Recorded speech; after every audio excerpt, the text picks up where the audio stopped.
the Google boys a while back, the engineers, they did an analysis of women's use of pornography, men's too. Well, so males use visual pornography, as everyone and their dog knows, but women prefer literary pornography, and it's very tightly themed.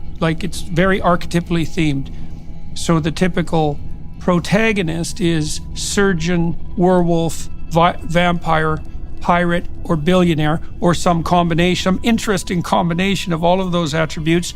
And the standard plot is attractive young woman, all of whose virtues are not well known. So it's like mousy librarian type, the Hollywood beauty who takes off her glasses and, exactly that.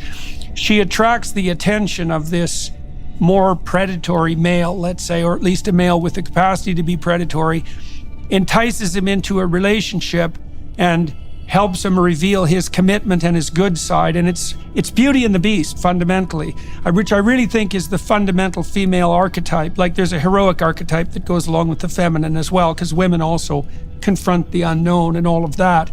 But it is the fundamental, it's certainly the fundamental female sexual archetype. And so what that means, this is perhaps what struck a chord in your soul, is that you were enamored, you said, of the image of tough guy, right? And so that would be equivalent in some sense to a desire from the Jungian perspective of incorporation of the shadow, right? To make yourself into someone who's capable of being stalwart and tough, a James Bond sort of figure. That's a good example in the modern age. But then you found that should be allied with a purpose, right? That rescuing of the maiden, that goes two ways. Of course, the maiden gets rescued, but the fact that dangerous hero rescues the maiden and is therefore attractive to her is also his salvation. Right, and I mean, it is the problem that young men have to solve, right? It's the problem absolutely. Of power. We have strength, we have power, we have a kind of sexual power as well, and you start to think, well, if you don't want to be the bad guy. I mean, at some point, every young man realizes that nasty guys get more sex, and they realize that people who push women around can be very succceusly. And you have to say to yourself, well, is that who I want to be? And I very much did not want to be that guy, but I did want to be successful with girls. And I also could perceive, just in actual fact, that the world is a corrupt place, and it's power that makes it corrupt. And Raymond Chandler has that famous, wonderful line, "Down these mean streets a man must go who is not himself mean." And that just rang a bell inside me. Man. Yeah. Well, okay, so on that too, so the literature shows, so what the psychopaths and narcissists, the Machiavellians, and even the sadists do, the men, is that the false confidence of the narcissist is a mimicry of competence. And that can be put on very early. And young women are particularly susceptible to that camouflage. And that partly accounts for the differential success of, bad boys, let's say. Now, it's partly because the women are looking for the beast that can be turned into the ally. But it's not easy for them to distinguish the beast who is beast right to the bloody core and should be stayed away from in every possible way from the potentially redeemable, Philip Marlowe hero. And then there's another complication too, to say something in favor of the more beastly men, is that the other thing a woman doesn't want, and no men really want to have around either, is a man who's actually weak and unskilled, who pretends to be moral and kind, not only to cozy up to women, but also to parade his weakness as moral virtue. I'm not the mean guy, I'm not the bad guy. Well, the reason for that is you're too goddamn weak to manage that. And instead of just admitting that forthrightly and doing something about it, you parade it as a moral virtue.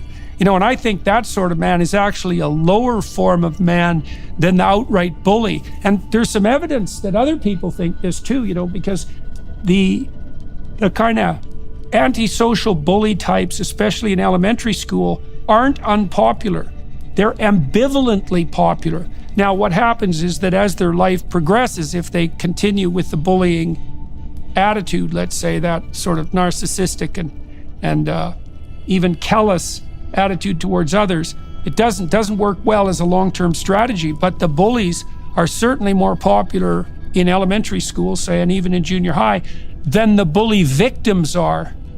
I think it goes beyond that. I mean, I think this is why feminism has blown up in women's faces so much, is when you outlaw masculinity, when you call it toxic, when you make people feel bad about their masculinity, only outlaws can be masculine. So if you look at the golden age of television we just passed through that lasted about 10 years from about 2020 to 2010 or 15, all of the shows were about bad guys. The Sopranos, The Shield, The Wire, all about guys who really cut the edge. This fellow Andrew Tate, who is a buffoon and a pimp and just a terrible person. For a period, he was immensely popular, especially with teen boys, and he would tell people how to abuse women and how to get them into sex work for your profit. And I would look at that and I would say, the guy's a pimp. What are you talking about? Right. But they would say, well, you're not hearing him, you're not really understanding him. But I think I was. I think that what they had lost was the idea of St. George. They had lost the idea that your power is a path to virtue. It's not an obstacle to virtue if you use it correctly. Yeah, well, and to give the devil his due, I mean, the thing about Tate is he is a complex character because not all of his bravado and posturing is false, because he is a mixed martial arts fighter. He is a genuinely tough guy. And he is also someone who came up from the street, and so you can imagine that within his soul, all sorts of different forces contend. And I am not making excuses for him, because I think the electronic pimping aspect in particular is, I think that's unforgivable. It's absolutely 100% unforgivable. There's no excuse for ever having done that in your life, not even once, and it's not even necessarily the kind of sin that you can recover from, not without 20 years in serious hang your head repentance. But he is a complex figure because allied with his bravado is a genuine physical toughness. And it is definitely the case that, as you pointed out, something I warned about years ago, is that, if you think that strong men are dangerous, you wait till you see what weak men are capable of. And if you demonize everything that's positive, everything positive that's associated with masculinity, you do drive it into the unconscious, you drive it underground. And then you do get this weird attraction, another element of that attraction is, who is that? There was a show for a long time about a serial killer who decided to... Dexter, Dexter, exactly, the same sort of thing, right? And you see the same sort of thing pop up, for example, in 50 Shades of Grey, which is, again, an archetypal example of the feminine proclivity for a certain kind of structured pornography.